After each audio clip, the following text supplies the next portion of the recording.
네, 안녕하세요. 니짜형TV 니짜형입니다. 지난 주말에 영상을 통해서 로이터 통신에서 보도한 내용을 하나 소개를 해드렸는데요. 내용이 뭐였냐면은 GM 크루즈가 지금 샌프란시스코에서 로보택시 실증 사업을 하고 있어요. 그런데 실증 사업을 한 영상들을 유튜브에 이렇게 올리고 있는데 샌프란시스코시 교통당국이 보니까 그 로보택시들이 다 도로교통법규를 위반하고 있다라는 거예요. 특히 주정차 관련해서. 그 영상을 보시면은 이제 리걸하게 합법적으로 주차된 차량들이 길가에 있는데 그 옆에다가 이렇게 더블 파킹을 하면서 손님을 태우고 내리는 그런 영상들이 올라왔거든요. 이거를 이제 시교통당국에서는 문제를 삼았고 자율주행 평가 승인에 대한 권한이 있는 캘리포니아 공공사업위원회에게 레터를 보내서 이런 도로교통법규 문제를 해결할 때까지 승인을 취소하라 라고까지도 강하게 이야기를 했어요. 그리고 그 당시에 크루즈가 12월 7일까지 회신을 하겠다라고 발표를 했고요. 근데 오늘 뉴스를 보니까 다시 로이터에서 보도가 됐는데 GM이 문제 없다라고 이야기를 했대요. 그래서 자신들이 하고 있는 더블 파킹은 합법적인 거다라고 이야기를 했다고 해요.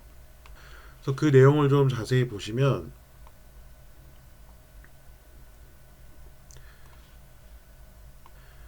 네, 여기를 요 문단을 보시면 되는데 크루즈가 이야기를 했대요. 주법이 커머셜 비클 같은 경우에 우리말로 해석은 뭐 상업용 차 정도를 일단 할게요. 상업용 차 같은 경우에는 이 길가에서 조금 떨어져서 주차를 해도 된다라고 했다. 언제? 사람을 승객들을 내리거나 실을 때. 그렇기 때문에 자신들은 문제 없다. 게다가 지난번에 영상에서 샌프란시스코시 도로교통법규를 보여드리면서 주정차에 대한 굉장히 복잡한 특이 케이스들이 많았잖아요. 뭐 몇 번가에서는 뭐 언제 주차가 안 되고 어떻게 주차해야 되고 이런 것들 특이 규정이 좀 있었는데 자신들이 주행하고 있는 그 지역에서는 스페셜 리스트릭션도 없었다. 그러니까 문제될 게 전혀 없다라고 주장을 했어요. 이렇게 회신을 했고요. 그 다음에 SFMT가 지난번에 또 하나 문제 삼았던 것 중 하나는 크루즈가 저소득층 지역이나 아니면은 유색인종이 살고 있는 지역에는 돌아다니지 않고 있다. 그리고 휠체어가 탑승 가능한 차량도 이용하지 않고 있다라고 비난을 했어요. 거기에 대해서도 이제 크루즈가 회신을 했는데 마지막에 그 내용이 나와 있습니다. 그래서 백시트 뒷좌석에 폴더블 휠체어 그 다음에 승객이 탑승할 수 있다라고 이야기를 했고요. 그리고 이제 유색인종이나 로우 인컴이 살고 있는 지역 같은 경우에는 지금은 서비스를 안 하고 있지만 이제 장기적으로는 샌프란시스코 전 지역에 대해서 서비스 커버리지를 확대할 거기 때문에 뭐 문제가 안 되는 것처럼 이야기를 했어요.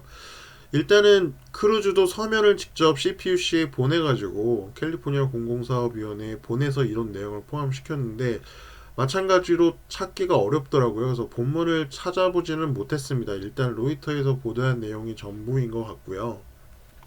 그래서 회신 내용의 요는 자신들이 커머셜 비클을 운영하고 있고 뭐 로봇 택시니까 커머셜 비클이라고 할 수 있겠죠. 그리고 샌프란시스코시 도로교통법규를 보면은 커머셜 비클 같은 경우에는 승객을 내리고 실을 때 더블 파킹이 허용된다. 근데 문제가 되지 않는다라는 게 요지인 것 같아요. 그래서 도로교통법규를 다시 좀 봐보면 여기 섹션 7.2.8호에 보면 딱 커머셜 비이클 더블 파킹이란 이야기가 있어요. 그래서 여기에 있는 내용은 커머셜 비이클 더블 파킹이 허용되지 않는 지역이 있는 것 같거든요. 그 지역에는 이렇게 사인이 있대요. 커머셜 비이클 더블 파킹이 프로히비팅 되는 사인이 있는 곳만 아니면 승객이나 제한을 싣고 내릴 때는 커머셜 비이클이 더블 파킹 허용된다라는 얘기예요. 여기까지만 보면은 크루즈의 얘기가 완벽하게 맞죠. 자, 그럼 마지막으로 하나 살펴볼 거는 뭐냐면 정말 크루즈의 차량이 커머셜 비이클이냐만 해당이 되면 되겠죠. 그래서 커머셜 비이클의 정의를 찾아봐야 되는데 이 정의는 여기 있습니다. 지금 캘리포니아 주법이고요. 디비전 1에서 이제 용어와 정의에 대한 내용들이 나와요. 여기서 이제 커머셜 비이클 치면 되고요. 260조에 이 해당 정의가 나옵니다. 커머셜 비이클의 정의를 보면 이 앞부분은 뭐 당국에 등록이 돼야 된다는 그런 이야기고 이 커머셜 비이클의 목적이 고용된 사람이 운행을 해야 된다라는 거거든요. Transportation of person for hire. 뒤에는 뭐 재화의 이동, 물건의 이동 이런 이야기도 나오고요. 근데 택시 같은 경우는 뭐 택시 운전 기사님이 있고 또 우버 같은 경우도 우버 운전 기사가 있는데 person for hire가 있는데 자율주행차 같은 경우는 없잖아요. 사람이 없잖아요. 물론 크루즈라는 회사는 있죠. 그래서 이거는 어떻게 해석을 할지는 조금 생각해 봐야 될 문제인 것 같아요. 여기가 분명히 해석에 있어서 문제는 될 것 같아요. CPUC에서 판단을 내리는 데 있어서 얘네가 커머셜 베이클인지만 확인이 되면 더블 파킹은 문제가 안 되는 걸로 앞에서 확인을 했잖아요. 근데 커머셜 베이클에 해당이 안 되게 되면 문제가 되는 거거든요. 그렇기 때문에 이 부분은 CPUC의 유권 해석이 좀 필요한 부분인 것 같습니다. 사실 뭐 별거 아닌 것 같지만 이런 것들의 해석이 되게 중요해요. 예를 들어서 지금 미국 자율주행 법규는 아직 없지만 미국 자동차 법규에 보면은 드라이버라는 표현이 많이 나오거든요. 자동차 안에 드라이버. 우리 당연히 운전하는 사람을 드라이버라고 하죠. 근데 자동차 법규는 지금까지는 자율주행차를 생각하고 만든 게 아니라 일반적으로 당연히 사람이 운전하는 차를 가정하고 만들었기 때문에 법규에서 말하는 거는 드라이버는 사람이에요, 당연히. 근데 자율주행차의 그 법규를 적용하려다 보니까 드라이버가 사람이 아닌 경우가 있는 거죠. 아예 없을 수도 있고. 이런 해석의 차이가 이 법규를 만족하느냐 만족하지 못하느냐를 결정하기도 해요. 그래서 이 용어는 굉장히 중요합니다. 제가 다른 영상에서도 법규에 대한 이야기를 하면서 용어가 굉장히 중요하다는 말을 몇 번 강조한 적이 있는데 여기서도 이 커머셜 비이클을 어떻게 해석하느냐, 그래서 이 해석 결과에 따라서 GM 크루즈의 로보택시가 커머셜 비이클에 해당되느냐 안 되느냐가 이번 이슈의 쟁점으로 떠오를 것 같습니다. 그래서 CPUC가 어떻게 생각을 하는지를 좀 기다려 봐야 될 것 같고요. 그리고 마지막으로 장애인 탑승에 대한 이야기를 했잖아요. 휠체어 탑승. 근데 사실 자율주행차가 되면은 장애인들이 자율주행차를 이용해가지고 어디든 갈 수 있게 된다, 이동이 편해진다 이런 이야기를 많이 하지만 사실 기존의 택시 운전기사, 우버 운전기사들이 역할이 운전만은 아니었죠. 여기 사진에 보시듯이 이렇게 휠체어를 탄 승객이 있으면은 휠체어를 대신 실어주기도 하고 또 손님의 뒷좌석 탑승을 도와주기도 하고 부축을 해주기도 하고 이럴 텐데 이런 기사가 없기 때문에 사실 자율주행차는 절대로 어세시빌리티가 높다라고 볼 수는 없어요. 지금 상태에서는. 실제로 일본에서는 토요타에서 이제 재팬 택시라는 특수 택시를 만들었는데 이 택시는 일반인들도 그냥 누구나 탈 수 있지만 이 사진에서 보듯이 홍보용 사진인데 휠체어를 타고 그대로 탑승하게 할 수 있게 만들었다고 홍보를 하고 있어요. 근데 이게 일본에서 되게 큰 사회적인 문제가 됐어요. 실제로 휠체어를 탄 승객을 태우려면 도로 위에 차를 세워놓고 굉장히 오랜 시간 작업을 해야 돼요.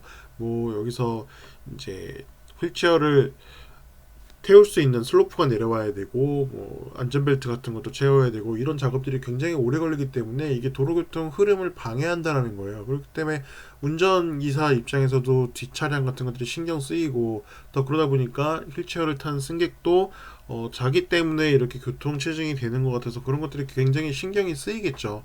그래서 실제로는 이렇게 안 하는 경우가 대부분이래요. 그냥 휠체어에서 일어나서 탑승을 하고 휠체어에는 트렁크에 실는 경우가 많다라고 하더라고요.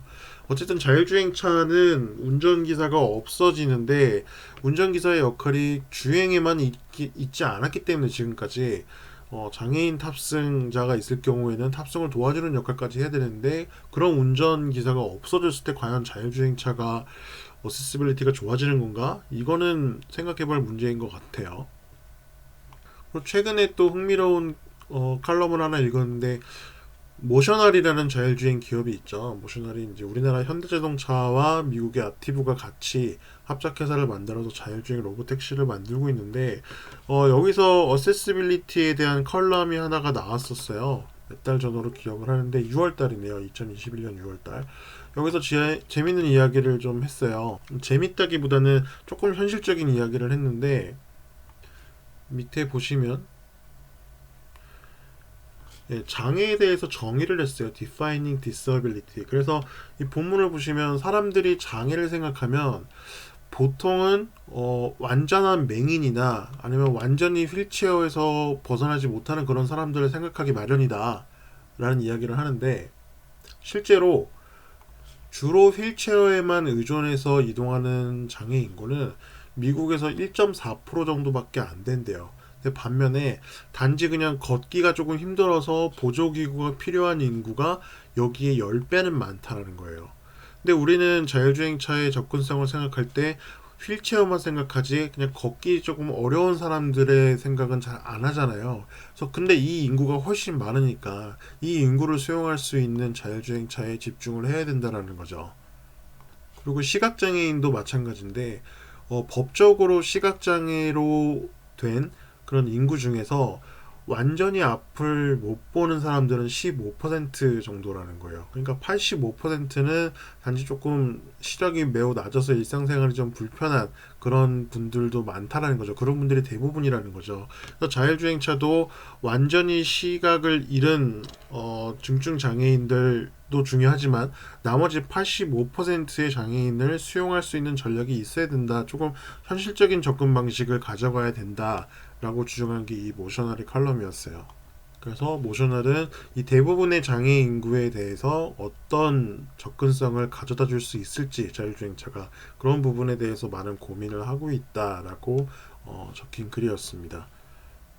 이거는 SFMT에서 휠체어 어세시빌리티에 대한 지적을 해서 한번 같이 소개를 해드렸고요.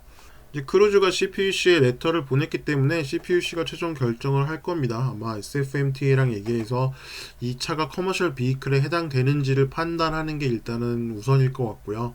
뭐 커머셜 비이클에만 해당된다라고 하면 크루즈의 주장대로 더블 파킹은 문제가 되지는 않을 것 같습니다. 그런데 커머셜 비이클로 인정이 되지 않을 경우에는 이제 자율주행차와 지금 현재 택시나 우버를 그럼 어떻게 구분해서 어떻게 법규에 맞게 클래시피케이션을 할 것인가, 또 이게 하나의 자율주행 시대의 규제 허들로 작용할 수도 있을 것 같다는 생각이 드네요. 그래서 CPUC의 이제 판단은 좀 지켜보다가 결과가 나오면 다시 한번 영상으로 소개를 해드리도록 하겠습니다. 네, 오늘 여기까지 하겠습니다. 감사합니다. 니짱이었습니다.